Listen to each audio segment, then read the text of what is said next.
Prezados irmãos, a paz do Senhor Jesus. Estamos começando mais um programa Escola Bíblica Dominical. Seja muito bem-vindo, obrigado por sua companhia de sempre. Que Deus continue abençoando você e toda a sua família através desta programação. Hoje estudaremos a 8ª lição com o título Sendo Verdadeiros. E para comentar a lição de hoje, contamos com a presença do evangelista irmão Alessandro Barreto. Pai do Senhor, irmão Alessandro. Pai do Senhor, pastor Nado Jackson. Do presbítero irmão Jonathan Lucena. Pai do Senhor, irmão Lucena. A paz do Senhor, pastor Nado Jackson. E do auxiliar e professor irmão Jonas Santana. Pai do Senhor, irmão Jonas. Pai do Senhor, pastor Nado Jackson. Nesta lição, veremos sobre a necessidade de sermos súditos do reino, verdadeiros em intenções e ações. Destacaremos também os erros e perigos da falsa espiritualidade combatida pelo Senhor Jesus no Sermão do Monte. E, por fim, iremos ressaltar as características da autêntica espiritualidade evidenciada pelo discípulo de Cristo e a sua devida recompensa. O texto áureo desta semana, irmão Alessandro, o senhor poderia ler, por gentileza? Pois não, pastor. Diz assim: bem-aventurado o homem a quem o Senhor não imputa maldade e em cujo espírito não há engano. Salmos de número 32, verso 2. Presbítero Lucena, qual a verdade prática? Pois não, pastor. A verdade prática diz o seguinte: Jesus chamou de hipócritas as pessoas que praticam boas ações, não por compaixão ou outros bons motivos, mas para obter glória diante dos homens. Bom, Jonas, quais os objetivos da lição desta semana? Os objetivos são contrastar o ato de dar esmola com hipocrisia, colaborar no auxílio ao próximo sem alarde, concluir que Deus contempla o bem que realizamos. A leitura bíblica em classe para a lição de hoje está em Mateus, no capítulo 6, versículos do 1 ao 4. Acompanhe conosco. Guardai-vos de fazer a vossa esmola diante dos homens, para serdes vistos por eles. Aliás, não tereis galardão junto de vosso Pai, que está nos céus. Quando, pois, deres esmola, não faças tocar trombeta diante de ti, como fazem os hipócritas nas sinagogas e nas ruas, para serem glorificados pelos homens. Em verdade vos digo que já receberam o seu galardão. Mas quando tu deres esmola, não saiba a tua mão esquerda o que faz a tua direita, para que a tua esmola seja dada ocultamente, e teu Pai que vê em secreto te recompensará publicamente. Queridos irmãos, estamos iniciando o seu programa Escola Bíblica Dominical e nesta oportunidade estudando a lição de número 8, que tem como título Sendo Verdadeiros. Semana passada estivemos estudando a lição de número 7, que tem como título Não retribua pelos padrões humanos. E naquela lição nós aprendemos um pouco sobre a questão da vingança no Antigo, no Novo Testamento. Jesus mostra no Novo Testamento que a postura do cristão em relação à vingança era não se vingar, era perdoar, orar pelos que perseguem, amar os inimigos. E ali nós estivemos concluindo todo o capítulo 5 do nosso estudo do Sermão do Monte. Esta semana estamos iniciando o capítulo 6, mais uma fase deste estudo temático do Sermão do Monte. E neste capítulo 6, nós estaremos agora passando em revista a nossa vida em dois aspectos. Primeiro, o autor, o Sermão do Monte, o capítulo 6, na abordagem de Jesus, estará trabalhando nossa vida religiosa, cultura, nutrição da alma, nossa piedade e nossa adoração, do versículo 1 ao versículo 18, e do versículo 19 ao versículo 36, Jesus vai abordar o assunto referente ao crente e sua relação para com a vida em geral. Então, esta semana estamos iniciando uma nova fase. Até a semana passada, lição de número 7, estivemos estudando todo o capítulo 5, que em linhas gerais poderíamos só a título de revisão dividir da seguinte forma. Capítulo 5, versículos 3 a 12, aprendemos sobre as bem-aventuranças, que na verdade traduz o crente como ele é, que vai falar sobre a identidade no reino. Depois estudamos Mateus 5, 13 ao 16, que ali manifestou como esse crente, foi o que fora descrito, reage ao mundo e como o mundo reage a ele. E a terceira divisão, Mateus capítulo 5, versículo 17 ao 48, que foi a abordagem da relação do crente, entre o crente e a lei de Deus. Então, foi justamente dentro desta temática que aprendemos todo o capítulo 5. E agora começamos uma nova fase, né, irmão Alessandro? Estamos iniciando agora o capítulo 6, né, o capítulo 6, e nesse capítulo 6, Jesus passa agora a fazer uma nova abordagem, justamente falar sobre a nossa vida religiosa, nossa adoração e nossa piedade. Sim, pastor Nando Jackson. E Jesus vai mais uma vez instruir seus discípulos a viverem uma vida de acordo com o Evangelho de Cristo. Essa lição, de forma específica, de forma mais direta, se assim podemos dizer, essas palavras introdutórias de Jesus, desde o versículo 1 ao versículo 16 do capítulo 6 de Mateus, Jesus vai focar de forma mais, digamos assim, restrita a vida espiritual dos seus servos, não é? E ele vai combater a hipocrisia nessa vida religiosa. Por exemplo, o versículo de número 2 do capítulo 6, Jesus vai falar da hipocrisia dos fariseus em relação às esmolas. Quando eles davam esmolas, não por ter um coração verdadeiro, um coração grato, mas para chamar a atenção dos homens. E Jesus vai ali rebater dizendo, olha, não adianta de nada você fazer isso, porque a verdadeira esmola é aquela que vem de um coração sincero, dar com uma mão e esconder a outra, e não tocar trombeta para as pessoas verem. Além da hipocrisia nessa ação de fazer uma boa obra, Jesus também vai falar da hipocrisia na vida deles religiosa, no momento da oração.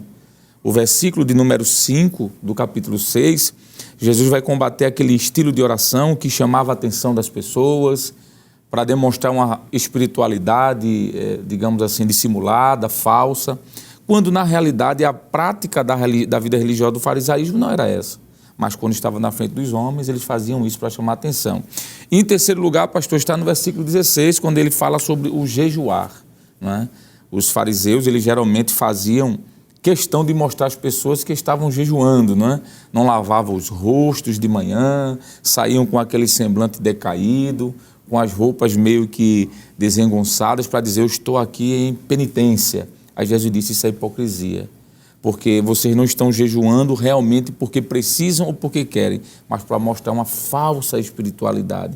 E aí, pastor, onde nós podemos dizer que entra nessa lição aqui, a definição, inclusive o autor da lição vai comentar já no primeiro ponto, pastor, da palavra hipocrisia. Aqueles homens, do ponto de vista religioso, eles eram hipócritas. Eles tentavam demonstrar uma coisa quando na realidade era outra. E é interessante notar que a definição da palavra hipócrites, pastor Nando Jackson, é alguém que interpreta em um palco, é alguém que é um ator que usa uma máscara. Era o que eles faziam na vida espiritual. Diziam que eram aquilo que não, na realidade não correspondia. O dicionarista Antônio Wise diz que hipócrita é aquele que demonstra uma coisa quando se pensa em outra. É alguém que é dissimulado, a sua verdadeira personalidade está escondida por trás de motivos interesseiros. É fingimento, falso, alguém que é dissimulado. E aqui está na tela mostrando um aspecto ainda mais amplo, que diz que é alguém que interpreta dentro de um palco. É mais ou menos isso que eles estavam fazendo. Estavam mostrando uma religiosidade que não fazia parte do seu dia a dia, não é? Aí Jesus vai combater isso. O capítulo 20 de Lucas e o versículo 20, é que eu quero terminar essa primeira fala. Jesus diz assim, Lucas capítulo 20, versículo 20.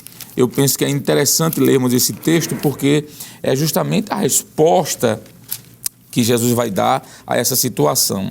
E trazendo, diz o texto, capítulo 20, versículo de número 20. E trazendo-o debaixo de olho, mandaram, quero dizer, espias que se fingiam de justos para o apanharem em alguma palavra e o entregarem à jurisdição e poder do governo. E eu quero aqui destacar essa expressão, espias que se fingiam de justos. Então era justamente isso, pastor, que estava acontecendo. Jesus usa esse momento do Sermão do Monte para combater essa falsa espiritualidade dos fariseus.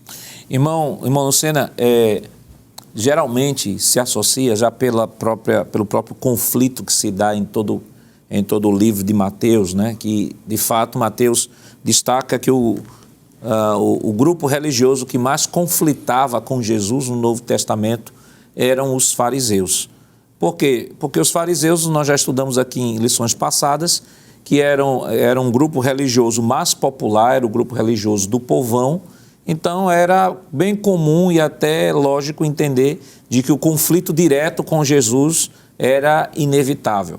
E geralmente as pessoas, quando falam de hipocrisia, né, por conta justamente desse conflito, eles associam essa palavra hipocrisia aos fariseus, como se todos os fariseus fossem de fato hipócritas, né? Mas a gente vê, por exemplo, outras pessoas que são mencionadas na Escritura, que são fariseus, mas que nos parece que não tinham esse tipo de comportamento. Por exemplo, nós temos Nicodemos, né, que é mencionado em João no capítulo 3.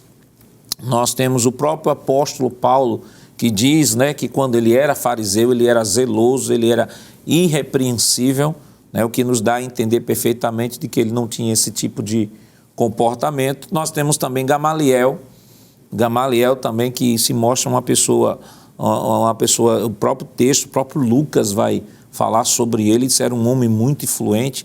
A história vai dizer que ele era um homem não só influente do ponto de vista do conhecimento, mas do ponto de vista da vida. Então, quando Jesus, aí é importante, por que eu estou fazendo essa pontuação?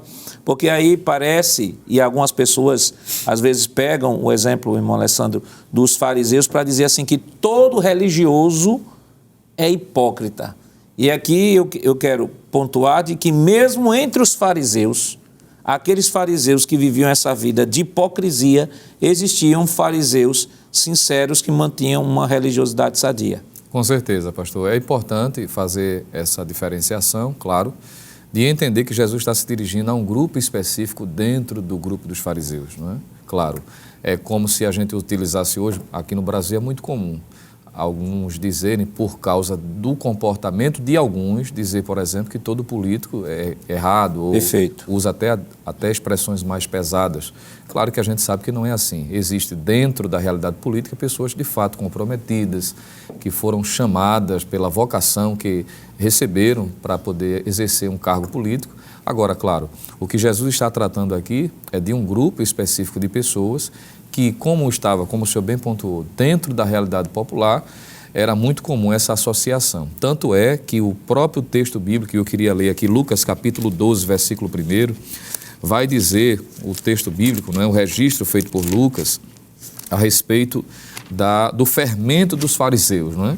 Era a sua doutrina, a sua forma principal de se comportar, ou o seu ensino propriamente dito, pela conduta. Lucas capítulo 12, versículo de número 1, nós encontramos a advertência de Jesus dizendo o seguinte: ajuntando-se, entretanto, milhares de pessoas, de sorte que se atropelavam uns aos outros, começou a dizer aos seus discípulos: acautelai-vos, primeiramente, do fermento dos fariseus, que é a hipocrisia. Então, Jesus está tratando pontualmente. Claro, ele não está falando de que todo fariseu necessariamente é um hipócrita, mas que, infelizmente, dentro desse ambiente havia pessoas assim. Por isso, e aí faz jus à advertência inicial que ele faz no capítulo de número 6, mostrando, sobretudo, a necessidade de os discípulos, aqueles que lutam, não é, verdadeiramente para se enquadrar do perfil que o reino de Deus tem, os súditos do reino precisavam se guardar. E aqui está uma advertência quando encontramos o texto dizendo, Mateus capítulo 6, versículo 1,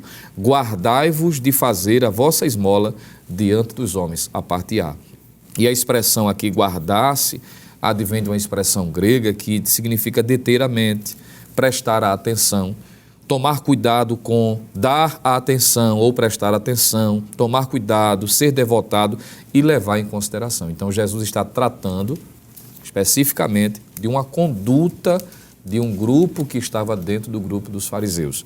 E aqui é interessante notar, o fato de sermos solicitados a guardar aqui indica que como devemos fazer melhor mais uma vez, Jesus está mostrando o diferencial do cidadão do reino em relação à maioria.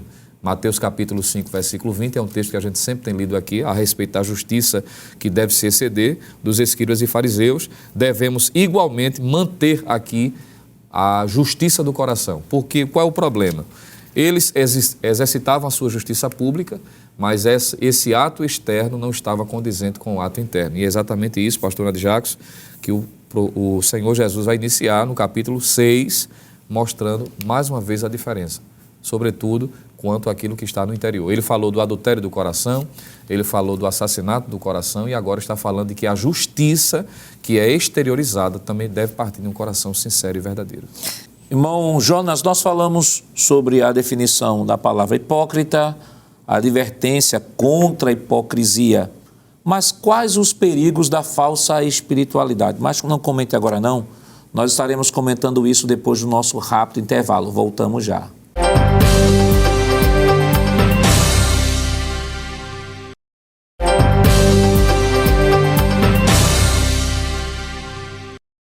Queridos irmãos, estamos de volta em seu programa Escola Bíblica Dominical para o segundo bloco, estudando a lição de número 8, que tem como título Sendo Verdadeiros.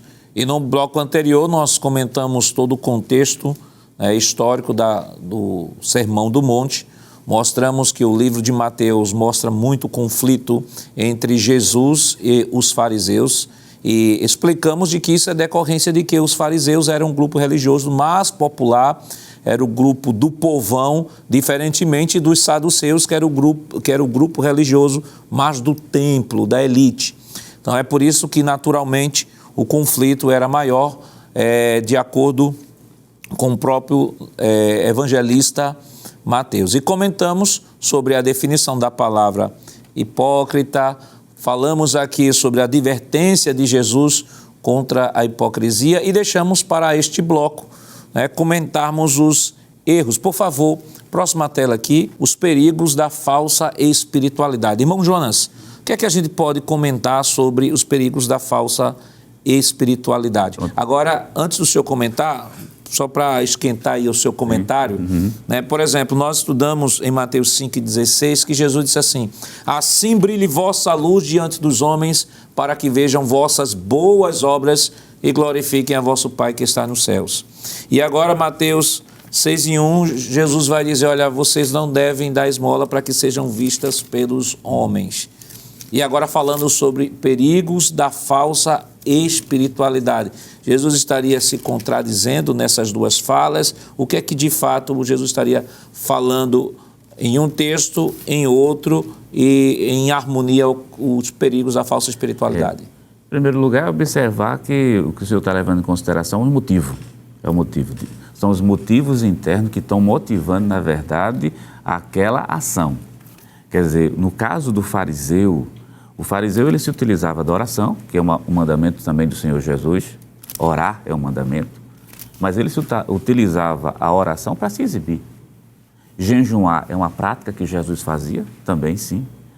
Se constitui também numa recomendação para a igreja, com certeza. Mas a prática do jejum foi utilizada de maneira errada pelo fariseu para se exibir, para ser visto, como diz Mateus capítulo 6, versículo 1, para ser visto pelos homens. Era o ato de impressionar, de chamar a atenção. O ato de dar esmolas, por exemplo, ajudar os necessitados. Existem recomendações bíblicas para isso? Com certeza. Lá no Antigo Testamento, Deuteronômio capítulo 15 e o versículo 11 diz assim: os pobres sempre vocês vão ter com eles. E o versículo 7 até o 10 de Deuteronômio, do capítulo número 15, diz claramente que se negar a ajuda ao necessitado é como se estivesse cometendo um pecado. A gente tem ainda Deuteronômio capítulo 24, do versículo 20 até o versículo 21, mostrando que era necessário deixar aquelas uvas que caiu no chão para o estrangeiro e para o pobre que vinha lá atrás. Então, ajudar o necessitado é uma recomendação bíblica? É. Mas o que é que o fariseu fazia, né? O fariseu deixando claro, né? Para combinar com a parte anterior, não são os fariseus, mas esse grupo de fariseus faziam. Se aproveitava desse ato de ajudar o pobre nesse caso aqui está sendo fazendo referência às esmolas, para se exibir.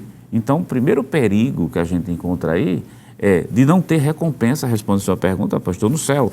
Capítulo 6 de Mateus, versículo 1 diz: guardai-vos de fazer as vossas esmolas diante dos homens, para serem vistos por ele. Aliás, aí está o perigo: não terei galardão junto do vosso Pai que está no céu. Quer dizer, tudo vai se resumir justamente isso aqui.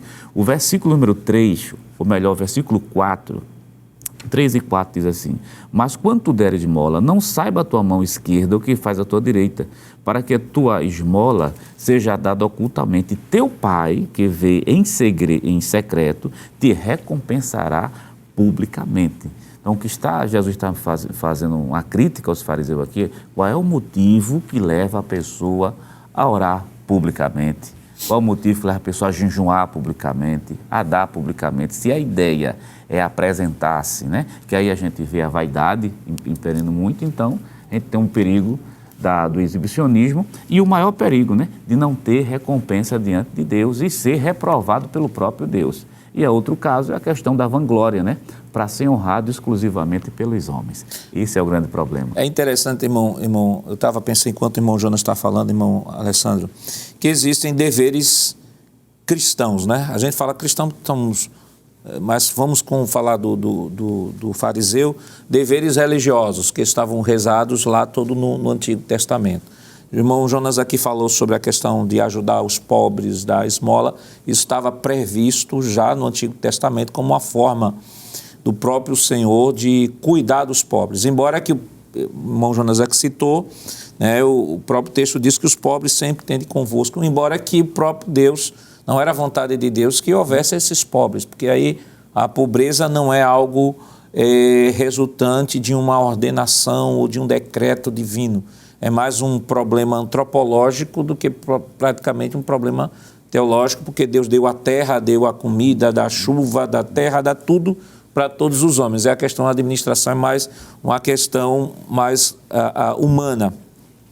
O interessante é que tinha uma coisa prevista para que se fosse feita, e eles, como religiosos, eles deveriam apenas fazer, né? Como religiosos, como devotos. Só que ele pegava o mandamento que estava orientado para ser feito, para se autopromover. E aí foi que o irmão Jonas pontuou, de que enquanto Mateus 5:16 vai falar, a finalidade ali daquela obra é glorificar o Pai, a finalidade do fariseu era glorificar a si mesmo, era mostrar às pessoas que ele era piedoso, mostrar às pessoas de que ele era religioso. E o que é interessante é que há pessoas que são condenadas no sentido por não orar, né?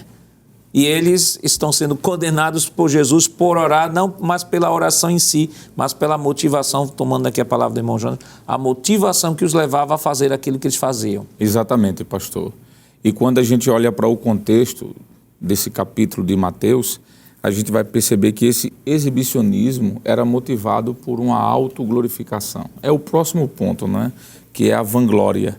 O texto diz, é muito claro, o versículo 2, que eles faziam isso para serem glorificados pelos homens. Diferentemente do que está escrito lá em Romanos capítulo 12, versículo 8. É muito interessante que Paulo mostra qual deve ser o motivo, o motor da nossa ação em relação ao próximo. Quando eu vou fazer algo por alguém, eu devo fazer com que motivação? E Paulo fala aqui, capítulo 12, versículo 8, olha que coisa interessante. Ele diz, ou o que exorta, use esse dom em exortar. Aí ele diz, o que reparte. Qual é a motivação disso? Ele diz, faça-o com liberalidade. O que preside com cuidado, ele diz, o que exercita misericórdia com alegria. Então, o que deve motivar alguém a fazer uma ação pelo outro é o sentimento de alegria de poder estar ajudando aquela pessoa, estendendo misericórdia, e não para a sua autoglorificação, para o seu autoexibicionismo, não é? Que foi o que o professor Jonas falou, a questão do exibicionismo. Essa questão da necessidade, pastor, da síndrome da selfie, né, de ser visto pelas pessoas, é o que motiva um coração vanglorioso, ou a autopromoção. Nós temos na Bíblia alguns homens, como Nabucodonosor, por exemplo, ele chegava diante dos súditos e dizia, olha a Babilônia que eu criei com a minha glória. O fato de ele ter criado, construído aquela cidade é algo bom. Uma infraestrutura maravilhosa. Só que ele fez isso, parece-me que para a sua própria glorificação. A Babilônia que eu criei, a minha glória, a minha majestade. O fato em si de ter criado aquela cidade não era nada de errado, ter organizado, mas qual o motivo daquilo ali? Essa questão da vanglória é interessante porque no capítulo 5 de Mateus, versículo 16, Jesus diz assim: assim resplandeça a vossa luz diante dos homens, para que vejam as vossas obras e glorifiquem ao vosso Pai. Então, a glorificação não é para mim. A ação que eu faço tem que redundar na glória de Deus. Lá em 1 Coríntios, capítulo 10, versículo 31 de 1 Coríntios, Paulo diz: quer comais, quer bebais, ou façais qualquer outra coisa, façais para a glória de Deus. Então, a glorificação não tem que ser para quem faz, e sim para Deus. O problema do farisaísmo era esse, que eles faziam para serem vistos, eles sentavam ali nas primeiras poltronas, eles queriam ser vistos por todos. É por isso que João, capítulo de número 5, pastor Nadiacos, e o versículo 44, Jesus deixa um recado, né? Que os súditos do reino, eles devem estar ausentes desse sentimento eles devem estar desprovidos, né, desse sentimento de hipocrisia, de querer aparecer, etc. João 5,44 diz assim o texto da palavra de Deus: como podeis vós crer, recebendo honra uns dos outros e não buscando a honra que vem só de Deus? Então, observe que Jesus aqui, ele é categórico, não é? Ele é expressivo. Provérbios, capítulo de número 27, versículo 2, a Bíblia diz: seja outro o que te louve, e não a tua própria boca. Seja o estrangeiro que te louve, e não os teus próprios lábios. Então, a hipocrisia não está no que foi feito, mas sim de qual a motivação? Que era ser visto pelos homens, a alta vanglória, pastor. E eu diria que o exibicionismo está ligado diretamente a essa questão da autopromoção. E o problema está justamente aí. E aí, irmão, essa abordagem dessa semana, irmão, nos traz muitas reflexões, né? Hoje, a questão social, ela está muito em voga, né? A questão do social, a mídia, o pessoal hollywoodiano, né? Às vezes fazem... os atores de Hollywood, né, fazem grandes contribuições, aí divulgam para que de fulano de tal fez aquelas contribuições, que é bom para a imagem, né? Hoje, dentro da questão da imagem, é bom para o artista, né, mostrar o social, o que está fazendo e tal. E que, irmão Lucena, isso nos traz algumas reflexões e dentre elas é que não é, embora que o social seja importante, que seja realizado, que é um mandamento bíblico, mas nem toda obra social ela tem uma finalidade de glorificação ou uma manifestação de atendimento ou de amor ao próximo. Às vezes é feito dentro dessa premissa aqui de que, olha, eu não estou preocupado contigo. Eu estou preocupado com minha foto, com a foto, agora contextualizando, né? Se o fariseu vivesse hoje, né? O grupo fariseu, olha, tira uma foto aí que eu estou dando a esmola aqui, esse pobre. Tira aqui, pega isso aqui, entendeu? Então, hoje é muito disso, né, irmão? Infelizmente, pastor, é como esse texto ele é tão atual quanto os princípios que estão aqui estabelecidos. E para esses que vivem no exibicionismo, e a auto-vanglória, a autopromoção, vai incorrer num terceiro erro ou num terceiro perigo, que é a decorrência desses, que é a recompensa puramente terrena. O senhor falou sobre a vida hollywoodiana, óbvio. Há esses registros, esse frenesi de apresentar-se, e de fato há quem curta, há quem siga, não é? Há quem aplauda, e a recompensa dos que fazem para serem vistos se limita somente aqui, de fato, nesta vida. Jesus faz menção disso. Quando lemos, por exemplo, o versículo 2, o versículo 5 e o versículo de número 16, Jesus faz questão de dizer de que aqueles que fazem assim, porque alguém pode dizer assim, não, mas quem faz é reconhecido, quem faz é aplaudido, quem faz recebe curtidas, não é? Tem aquela popularidade. É verdade, Jesus fez menção a isso, mas é a única coisa que vai receber, porque a motivação não é correta, a motivação não é verdadeira. A força plena da afirmação de Jesus aqui é que aquele que almeja e obtém louvor dos homens dá virtualmente o recibo, né, como alguém diz, totalmente pago, como dizendo assim, pronto, eu já estou satisfeito somente em receber isso.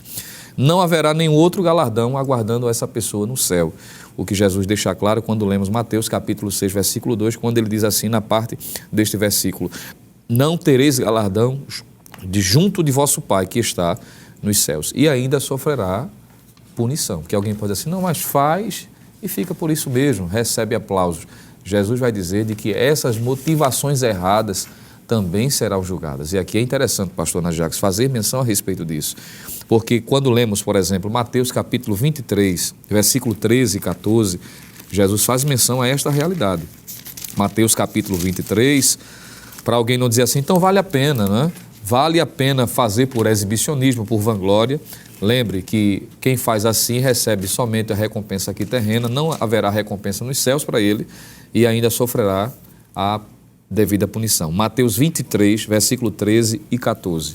Mas ai de vós, escribas e fariseus hipócritas, pois que fechais aos homens o reino dos céus, e nem vós entrais, nem deixais entrar os que estão entrando. Versículo 14. Ai de vós, escribas e fariseus hipócritas, pois que devorais as casas das viúvas, sob pretexto de prolongadas orações, por isso sofrereis mais rigoroso juízo. Então, infelizmente, é o perigo que decorre daqueles que vivem dentro do pretexto ou objetivo de exibicionismo, vanglória.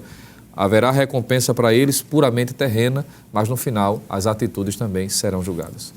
Irmão Jonas, nós estamos falando ainda sobre os perigos da falsa espiritualidade, né? A maneira como os fariseus, a gente vê que é um princípio bíblico da esmola, a ajudar o próximo, a ajudar as pessoas menos afortunadas.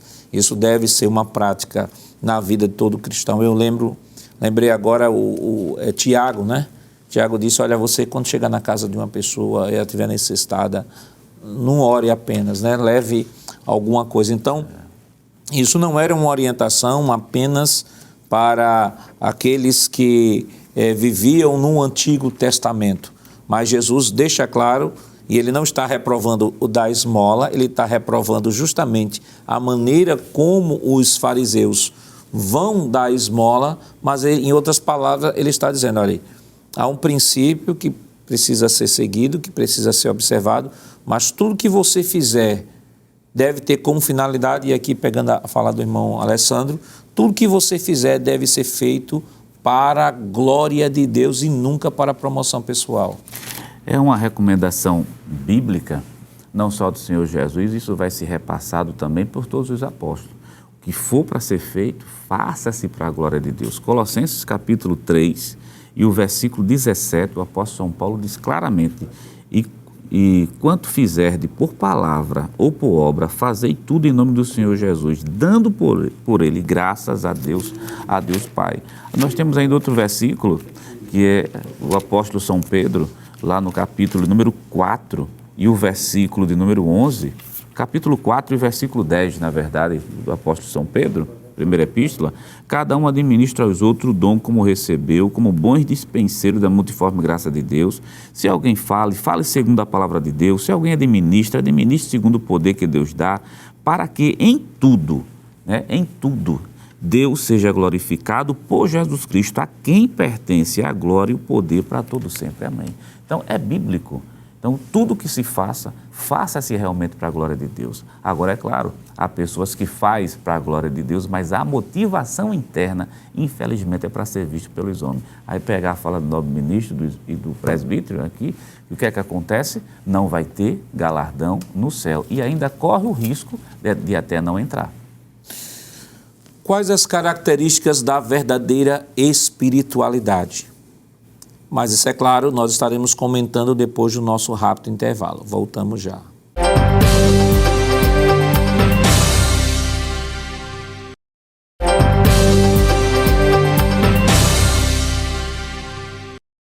Queridos irmãos, estamos de volta para o último bloco do seu programa Escola Bíblica Dominical. Esta semana estudando a lição de número 8, que tem como título Sendo Verdadeiros. E para este bloco, ficamos de comentar sobre as características da verdadeira espiritualidade.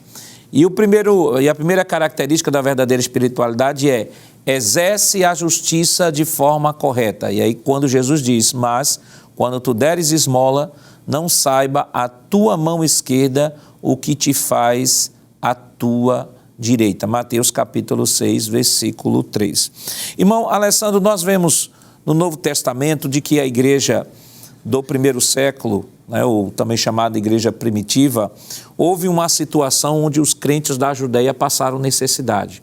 E não há melhor ambiente para que a igreja pudesse exercer essa orientação do Senhor Jesus de ajudar o outro, que este ambiente de escassez para os crentes da Judéia.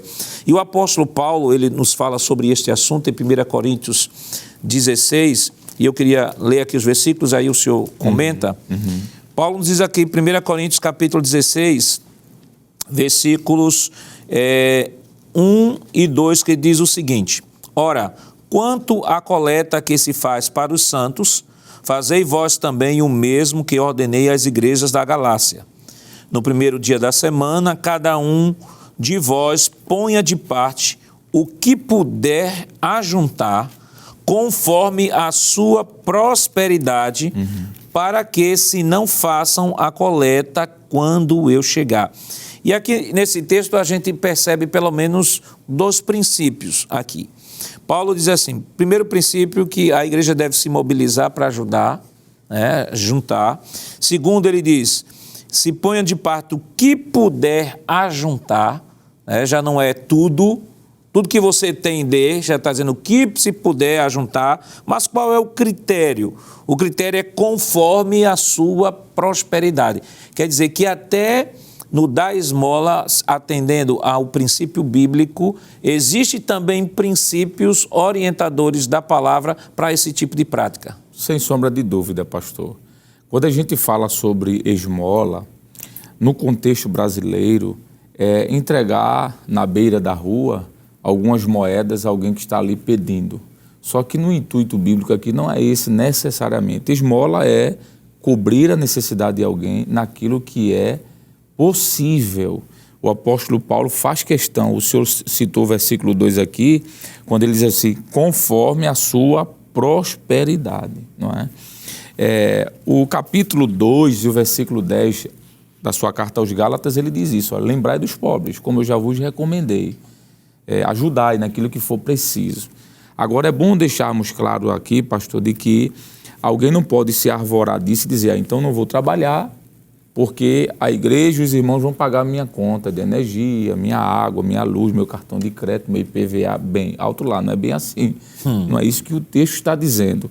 Quando a gente volta, por exemplo, para Atos dos Apóstolos, capítulo 4, pastor, a partir do versículo 32 ao versículo 35, a gente vai ver aqui uma ação bem interessante de Barnabé. Ali os irmãos estavam passando por uma necessidade e esse servo de Deus vai tomar uma atitude de vender sua propriedade. Ele certamente tinha outras, e de alguma forma repartir ali e suprir a necessidade daqueles irmãos. Só que o texto diz aqui, versículo número 35, versículo número 35 diz: e repartia-se a cada um segundo a necessidade que cada um tinha. Necessidade aqui são daquelas questões primárias, pastor, a alcançar ali as necessidades básicas das pessoas. É bom abrir um parêntese aqui, pastor, dizer que isso aqui não se trata nem de dízimo nem de oferta, não é? Porque alguém pode dizer: então eu já sei, eu vou pegar meu dízimo e comprar tantas cestas básicas e suprir as necessidades dos irmãos. Não é isso que o texto está dizendo. O texto está dizendo que este servo de Deus, dentro das suas propriedades, ele resolveu fazer isso. Ele decidiu vender o que tinha, repartir com alguns irmãos e saciar a necessidade de uns.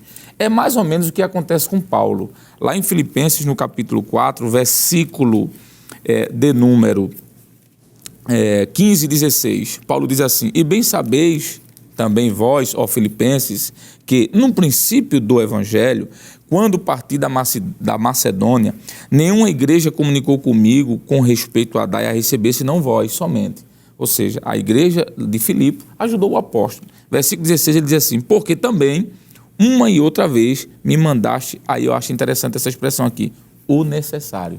Paulo não disse que a igreja supriu ele em tudo que ele precisava, cobrindo todas as suas despesas. O necessário aqui fala daquilo que é da subsistência para ele estar de pé, aquilo que era preciso para ele estar vivo. Então, pastor, exercer essa justiça aqui de forma justa é um princípio bíblico, não é? Quando Jesus disse assim, mas quando tu deres esmola, não saiba a tua mão esquerda o que faz a tua direita, isso aqui não está necessariamente falando de um anonimato, porque alguém pode dizer assim, então quando eu for dar a alguém, eu tenho que fazer de uma forma totalmente, exclusivamente oculta. Não é bem assim.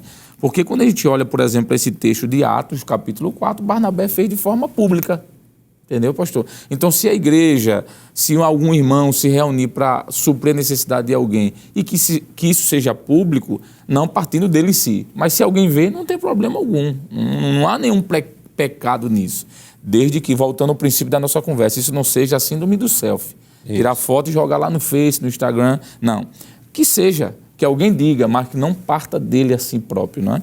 Então, pastor, exercer justiça de forma correta é isso. Fazer sem se vangloriar, como a gente disse, e, claro, atender na necessidade daquilo que for preciso, dentro do ponto de vista do que é necessário, não é? Porque alguém pode se aproveitar, cruzar os braços, dormir até meio-dia e dizer, daqui a pouco a minha feira básica chega. Sim. Não é bem por aí, né? Tem que trabalhar também, para não ser pesado aos irmãos, como Paulo disse. E aí o senhor tocou no assunto, porque esse assunto, ele tem diversos desdobramentos, né, irmão Lucena? Porque aí entra aquele que diz, não, eu não vou trabalhar. Aí Paulo, em 2 Tessalonicenses, né, vai dizer, olha, eu trabalhei de dia e de noite para não ser pesado a ninguém. Isso. Eu tive que trabalhar, então Paulo diz, olha, quem tiver aí que não trabalhe, que também não coma, mas trabalhe, ganhe o seu ordenado honestamente, né, que isso é uma bênção de Deus, né? O trabalho não foi fruto do pecado, como algumas pessoas dizem. Não, foi fruto do pecado, porque Deus diz, do suor do teu rosto comerás o teu pão. Mas antes do pecado, Deus havia dito a Adão que ele deveria cultivar a terra. O trabalho, quem criou foi Deus, não foi o diabo. Tem gente que quer dizer que é o diabo para não trabalhar, né? Mas quem criou foi Deus. E, irmão Lucena, uma coisa que eu achei bem interessante, o irmão Alessandro colocou aqui, que a pessoa pode sim ajudar o outro que pode ser visto, porque o que está sendo trabalhado aqui é a intenção, né? Isso. Ele não está fazendo para divulgar o nome, ele está fazendo porque ele é súdito do reino de Deus, ele sente a necessidade do outro, não usar dízimo para fazer isso, porque o dízimo é do Senhor, não é para transformar em cesta básica, porque, e aí eu vou introduzir essa fala agora com esse texto para o senhor comentar, porque a generosidade ela não está ligada a status social. Ou seja, a Bíblia não exige que alguém seja generoso se ele é rico e pode comprar muitas coisas para ajudar os pobres. Nós temos um exemplo bem prático, né, no Novo Testamento de uma igreja que era pobre dos pobres. Veja aí, 2 Coríntios, no capítulo 8, veja o que é que Paulo diz. Também, irmãos, vos fazemos conhecer a graça de Deus dada às igrejas da Macedônia, como em muita prova de tribulação. Veja, a igreja vivia prova de tribulação. Houve abundância do seu gozo. E como a sua profunda pobreza, era uma igreja extremamente pobre. Mas ele diz assim, como sua profunda pobreza superabundou em riqueza da sua generosidade. Ou seja, irmão Lucena, não existe ninguém tão pobre que não possa contribuir. Agora, vale destacar, o evangelista Alessandro pontuou bem aqui, o princípio, cada um contribua segundo a sua prosperidade, segundo o que puder ajuntar, não é dar tudo, né? Que tem um grupo aí fora que diz, olha, dê tudo para você ficar sem nada. Só que o princípio paulino, ainda no mesmo capítulo, aí o senhor comenta, por exemplo, versículo 11 ainda de 2 Coríntios capítulo 8, diz assim, agora, porém, completai também o que já havia começado, para que, assim sendo, como houve a prontidão da vontade, ou seja, os crentes da Macedônia pobres disseram, a gente vai contribuir. Haja também o cumprimento segundo o que tendes. Porque se há prontidão de vontade, ou seja, a vontade deles em contribuir, será aceita segundo o que qualquer tem, e não segundo o que não tem. Mas digo isso para que os outros tenham alívio e vós opressão. Então veja o princípio de equilíbrio aqui tremendo, né, irmão? Quer dizer, Paulo está dizendo, você pode ajudar, e tem um exemplo, até os pobres dos mais pobres, que era a igreja da Macedônia, ajudou, mas dentro de um princípio de equilíbrio. Porque ele diz assim, ó, eu não quero que você dê tudo que você tem para que você entre na aflição. Porque tem gente que é assim, dá tudo que tem, que a pouco está na prova, não, é porque eu exerci o meu amor ao próximo. Só que Paulo diz, epa, tem que ter equilíbrio para que você não possa dar o que você não tem e agora ficar com nada. Com certeza, pastor. É a questão do equilíbrio, não é? A palavra-chave também dentro desse ato de justiça, de misericórdia, mostrando que é um dever do cristão, claro, isso é parte da sinceridade do coração, da possibilidade de cada um, e aí já foi visto, não é, com riquezas de textos, que cada um, a propósito, até corrigir às vezes, porque há pessoas bem intencionadas que gostariam às vezes de contribuir mais, de ajudar mais, mas às vezes não pode e não devem ficar tristes em função disso. Perfeito. Porque Paulo disse que é de acordo com a sua prosperidade, é de acordo com a sua condição. Agora, claro, uma vez que Deus está dando, porque, como o senhor bem disse, na medida que nós exercitamos, tendo pouco, mas ainda assim ajudando, Deus faz com que a sua recompensa venha sobre esses que são fiéis. Isso é um princípio bíblico que aparece tanto no Antigo como no Novo Testamento. Agora, sempre com coerência, sempre com bom senso, até porque, pastor, enquanto os senhores estavam falando sobre o dever da igreja de cooperar, o cristão de um modo geral, inclusive, graças a Deus, fazemos parte de uma igreja séria, cujo pastor, a liderança da igreja, tem realizado também trabalhos sociais que o tempo não daria aqui de falarmos com riqueza de detalhes. Projeto Samuel, os trabalhos que foram realizados, por exemplo, durante a pandemia, a gente poderia aqui citar muitos casos de famílias que foram beneficiadas, a igreja se reuniu, exercendo na sua praticidade. E eu não estou falando de crentes ricos, pastor. Claro que tem crentes ricos que Deus abençoou, que Deus usou poderosamente, mas irmãos limitados que têm uma certa condição financeira, mas ainda assim conseguiram administrar sem utilizar aquilo que pertence ao Senhor, mas com o sentimento aberto do coração e cooperaram também. Agora, sempre com equilíbrio, lembrando de que esse ato em si não substitui o papel do Estado, para ninguém dizer assim, não, a igreja tem que resolver todo o problema social. A igreja não foi colocada na terra para isso. E a gente precisa diferenciar. Então, é uma oportunidade, dentro desse contexto, claro, que trata de um ato que já no judaísmo era muito comum e que entre nós também, como cristãos, permanece. Então, eu diria, pastor, que existe essa questão da proporcionalidade, da condição, do equilíbrio, e cada crente precisa administrar, lembrando que por mais que façamos, nunca resolveremos todos os problemas, porque, lembro, o papel da igreja não é resolver todos os problemas sociais. A igreja prega o evangelho, ganha almas para Cristo e, enquanto faz isso, diminui. Eu achei interessante aqui trazer alívio para aqueles que estão vivendo dificuldade. Então, quando a gente pensa biblicamente, a gente evita esses excessos que os senhores já pontuaram aqui.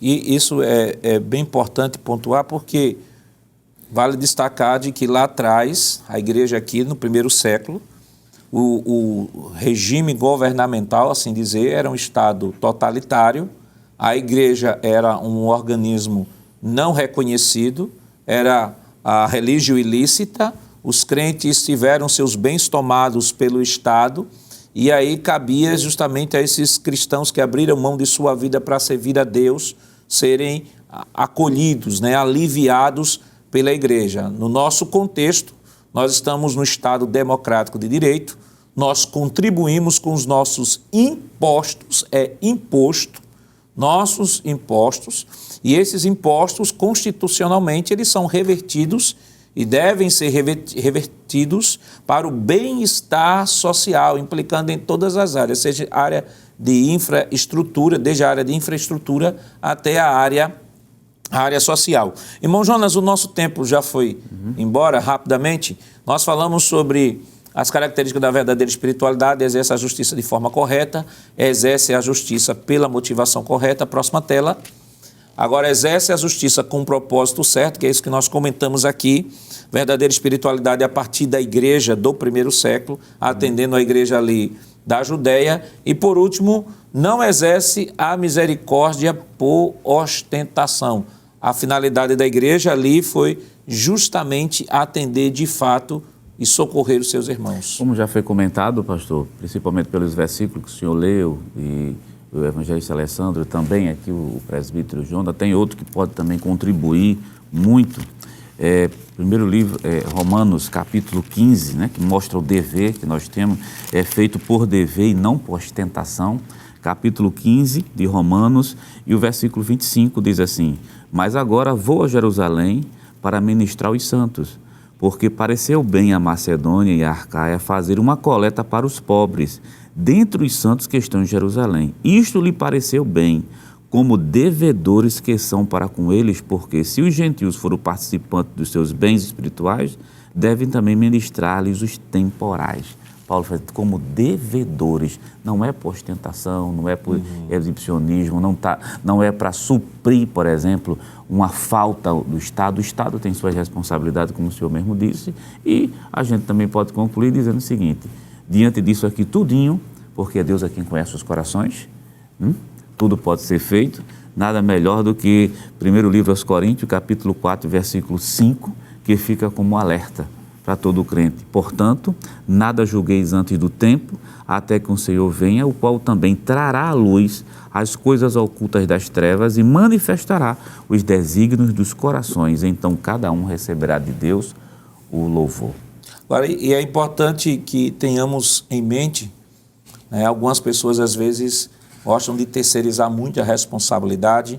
Umas dizem não, a responsabilidade é exclusiva do Estado, outras dizem a responsabilidade é exclusiva da igreja e nunca se insere dentro desta responsabilidade. Então, essa lição é um momento para refletirmos, né, sobre a nossa responsabilidade. Antes de questionarmos, né, o que os outros estão fazendo em relação a esse tema, vamos refletir o que eu estou fazendo em relação a ajudar o outro irmão, ajudar aquele que está necessitado. Precisamos primeiro experimentar estas verdades em nossas vidas para depois podermos propagar, divulgar e assim ensinar a outros estas verdades. E para concluir, eu não poderia deixar de ler esse texto.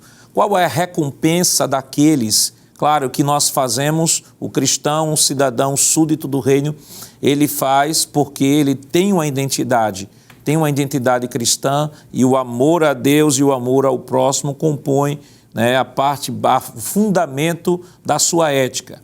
Mas qual é a recompensa prometida pelo Senhor àqueles que agem de maneira generosa, ajudando ao próximo? Está no capítulo 6, versículo 38 do Evangelho de Lucas, e eu vou ler aqui na versão NVT, nova versão transformadora, que diz assim: deem e receberão, sua dádiva lhes retornará em boa medida, compactada, sacudida para caber mais, transbordante e derramada sobre vocês. O padrão da medida que adotarem será usado para medi-los. Então, seja generoso, doe, ajude, porque Lucas está dizendo, olha, é como, a ilustração aqui é como um cesto cheio de grãos. Está dizendo, pode doar, porque você doando, você vai sacudir, você vai compactar, porque Deus vai encher mais. À medida que você dá, Deus vai enchendo para que você distribua e tenha ainda muito mais. Que Deus continue lhe abençoando em nome de Jesus. Queridos irmãos, depois de uma lição tão maravilhosa, vamos orar ao Senhor. Evangelista Alessandro, nos dê essa honra. Pois não, pastor Nadir Jacques. Querido Deus, queremos louvar o teu nome por esta tão grande oportunidade, Senhor, de aprendermos mais da tua palavra. Pedir a tua graça, a tua misericórdia sobre as nossas vidas, para que continuemos, ó Deus, exercendo aquilo que aprendemos hoje, fazendo para a glória do teu nome, sem nenhum sentimento de vanglória, de autopromoção, da síndrome da selfie, de aparecer para os outros, mas fazer por amor, fazer por devoção, Senhor. Supra a necessidade dos teus filhos que nos escutam, que nos assistem também neste momento, e aqueles que dão, Senhor, como o teu servo, o pastor Nadir Jacques, leu o texto de Lucas 6:38, que recebam de volta de forma transbordante. Continua abençoando a tua igreja, o nosso pastor presidente, pastor Ailton José Alves, toda a sua família, a diretoria da nossa igreja, a Rede Brasil de Comunicação, a superintendência das escolas bíblicas dominicais, enfim, a todos nós te pedimos esta bênção, Senhor, no nome de Jesus, o teu Filho, aquele que vive e reina para todos sempre. Amém. Chegamos ao final deste programa. Hoje estudamos a 8ª lição com o tema Sendo Verdadeiros. Na próxima lição, a 9ª com o título Orando e Jejuando como Jesus ensinou, e esperamos contar mais uma vez com sua audiência.